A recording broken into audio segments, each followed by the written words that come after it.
lagu pembukaan.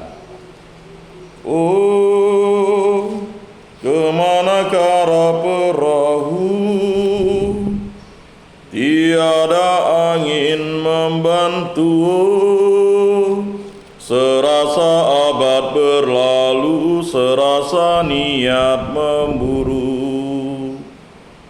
Siapkanlah sampanmu, bentangkanlah layarmu, siapkanlah hatimu menghadap Tuhan.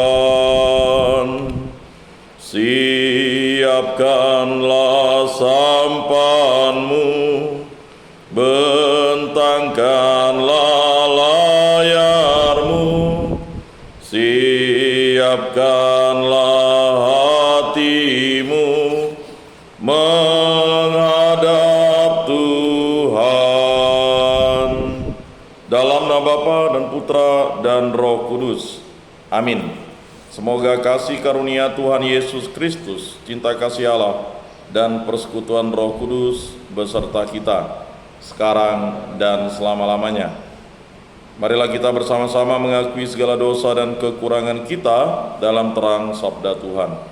Saya mengaku kepada Allah yang Maha Kuasa dan kepada saudara sekalian bahwa saya telah berdosa dengan pikiran dan perkataan, dengan perbuatan dan kelalaian. Saya berdosa, saya sungguh berdosa. Oleh sebab itu saya mohon kepada Santa Perawan Maria, kepada para malaikat dan orang kudus, dan kepada saudara sekalian, supaya mendoakan saya pada Allah Tuhan kita. Semoga Allah memandang dan memperhatikan kita, semoga Ia menunjukkan kerelaan hatinya, serta memberi pengampunan dosa dan damai sejahtera kepada kita. Amin.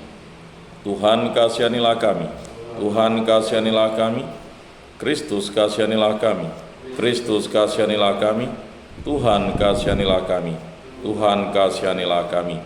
Kemuliaan kepada Allah di surga dan damai di bumi kepada orang yang berkenan padanya. Kami memuji Dikau, kami meluhurkan Dikau, kami menyembah Dikau, kami memuliakan Dikau.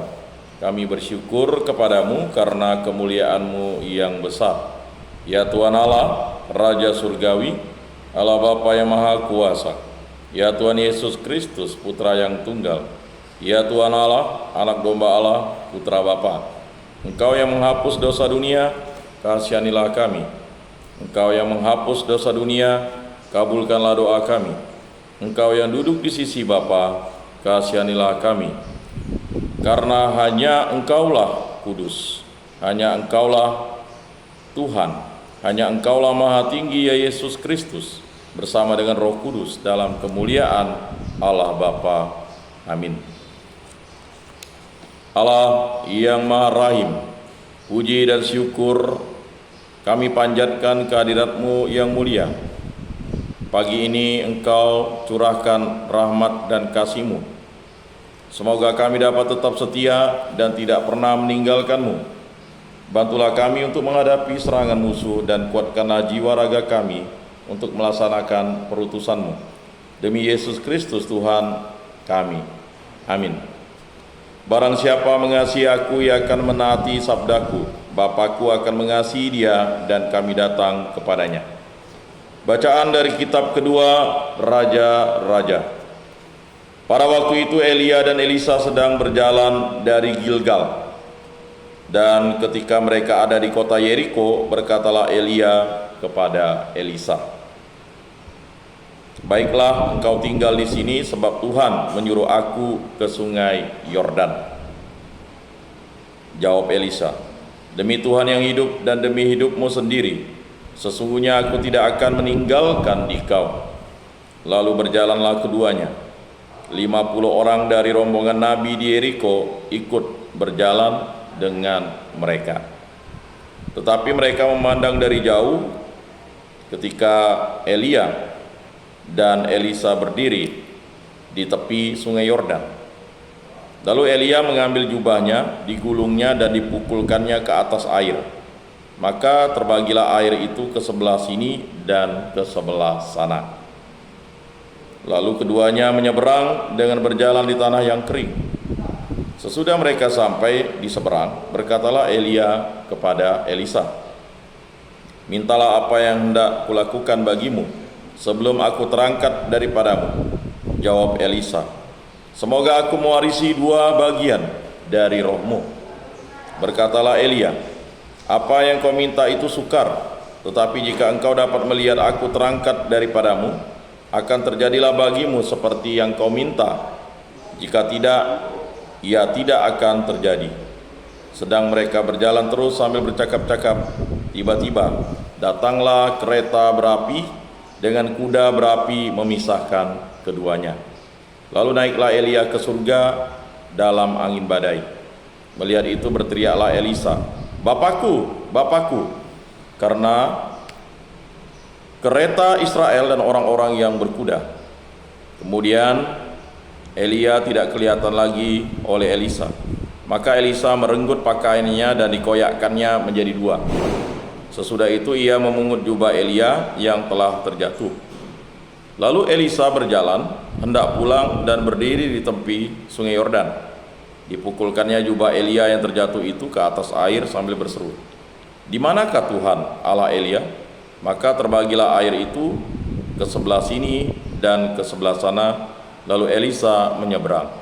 Demikianlah sabda Tuhan. Syukur kepada Allah.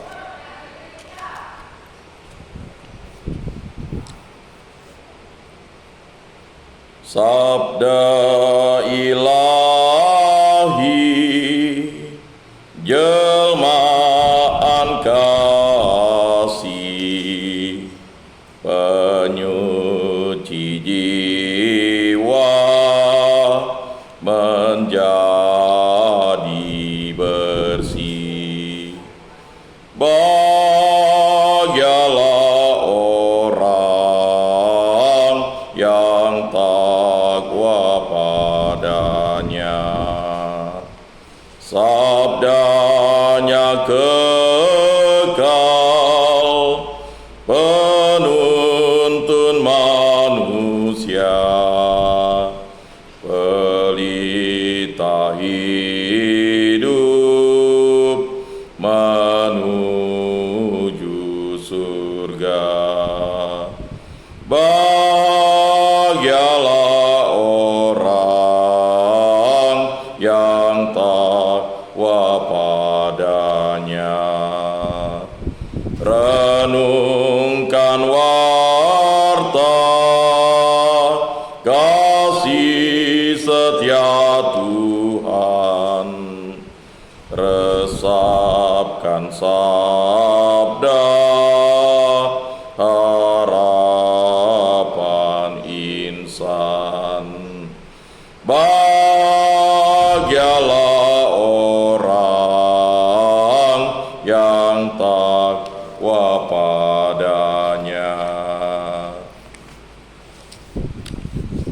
Haleluya, haleluya, haleluya, haleluya, haleluya, haleluya, haleluya, haleluya, haleluya, haleluya, haleluya, haleluya.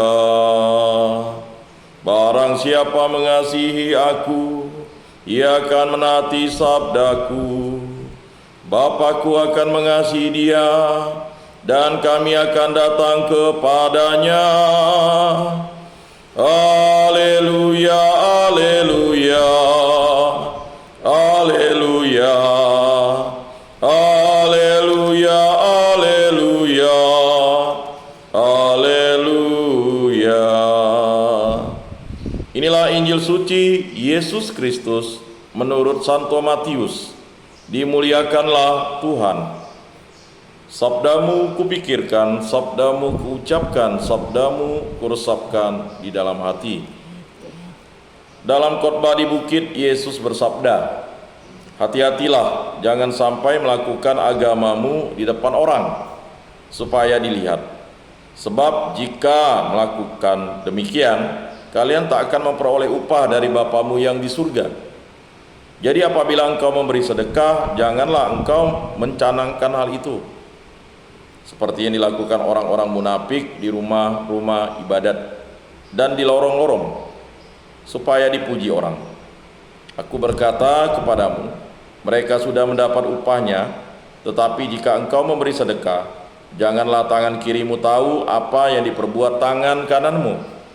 Hendaklah sedekahmu itu diberikan dengan tersembunyi, maka Bapamu yang melihat yang tersembunyi akan membalasnya kepadamu. Dan apabila kalian berdoa, janganlah berdoa seperti orang munafik. Mereka suka mengucapkan doanya dengan berdiri dalam rumah ibadat dan di tikungan-tikungan jalan raya, supaya mereka dilihat orang. Aku berkata kepadamu, mereka sudah mendapat upahnya. Tetapi jikalau engkau berdoa, masuklah ke dalam kamarmu, tutuplah pintumu, dan berdoalah kepada Bapamu yang ada di tempat tersembunyi. Maka Bapamu yang melihat yang tersembunyi akan membalasnya kepadamu. Dan apabila kalian berpuasa, janganlah muram mukamu seperti orang munafik. Mereka mengubah air mukanya supaya orang melihat bahwa mereka sedang berpuasa. Aku berkata kepadamu, sesungguhnya mereka sudah mendapat upahnya. Tetapi apabila engkau berpuasa, minyakilah kepalamu dan cucilah mukamu, supaya jangan dilihat orang bahwa engkau sedang berpuasa, melainkan hanya oleh Bapamu yang ada di tempat tersembunyi. Maka Bapamu yang melihat yang tersembunyi akan membalasnya kepadamu. Demikianlah sabda Tuhan. Terpujilah Kristus. Saudara-saudara yang terkasih dalam Yesus Kristus, Yesus mengingatkan kita agar tidak menjadi pengikutnya yang munafik. Yesus tidak bermaksud agar kebutuhan tempatnya yang tepat dan dalam konteks iman, yakni senantiasa berharap kepada anugerah Tuhan. Ketika kita melakukan berbagai pelayanan dengan rajin, jagalah hati kita dari dosa kemunafikan. Kerjakan itu untuk Tuhan. Kalau dalam pelayanan kita tidak dipuji, janganlah kecewa. Biarkan Dia sendiri yang memuji kita, sebab pujian manusia belum tentu berdasar pada hati yang murni dan benar.